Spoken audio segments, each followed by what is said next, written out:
क्या आप देश और दुनिया की खबरों से रह जाते हैं बेखबर?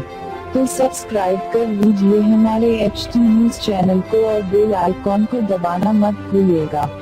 क्रिकेट ऑस्ट्रेलिया को माफी मांगनी पड़ी है। एक स्टेटमेंट जारी किया गया है जहां पर भारतीय खिलाड़ियों से क्रिकेट ऑस्ट्रेलिया ने माफी मांगी है और मांगनी भी चाहिए थी। ऑस्ट्रेलियाई फैंस ने सारी मर्यादा लांघ दी है, भारतीय खिलाड़ियों को गालियां देनी शुरू कर दी है और ये सिलसिला पिछले 3 दिनों से चल रहा था।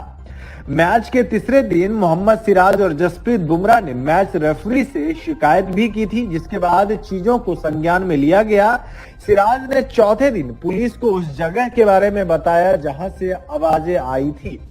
इसके बाद पुलिस ने 6 ऑस्ट्रेलियाई दर्शकों को बाहर निकाल दिया। ऑस्ट्रेलियाई दर्शकों की इस हरकत पर क्रिकेट ऑस्ट्रेलिया ने टीम इंडिया से माफी मांगी और सोशल मीडिया पर बयान जारी करके कहा कि इस तरह के व्यवहार के लिए क्रिकेट ऑस्ट्रेलिया की 0 टॉलरेंस नीति है। उन्होंने दर्शकों को कहा कि अगर आप नस्लीय टिप्पणी करते हैं तो ऑस्ट्रेलियन क्रिकेट में आपका स्वागत नहीं किया जाएगा। क्रिकेट ऑस्ट्रेलिया ने कहा कि बोर्ड ICC जांच का इंतजार कर रहा है। एक बार दोषी की पहचान हो जाए तो उसके खिलाफ एक्शन लिया जाएगा। उन्होंने कहा कि बतौर मेजबान भारतीय क्रिकेट में हम हमारे दोस्तों से माफी मांगते हैं।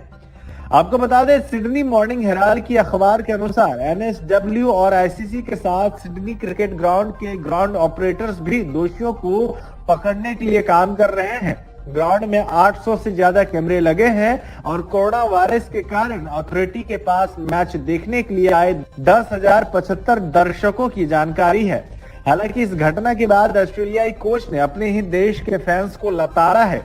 लैंगर ने कहा कि आप पैसे देकर मैच देखने आते हैं तो इसका मतलब ये नहीं कि खिलाड़ियों को गाली देने का आपको हक है। साथ ही लैंगर ने इस घटना की निंदा भी की है।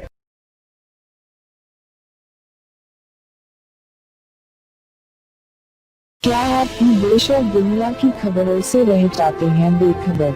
तो सब्सक्राइब कर लीजिए हमारे HT न्यूज चैनल को और बेल आइकॉन को दबाना मत भूलिएगा।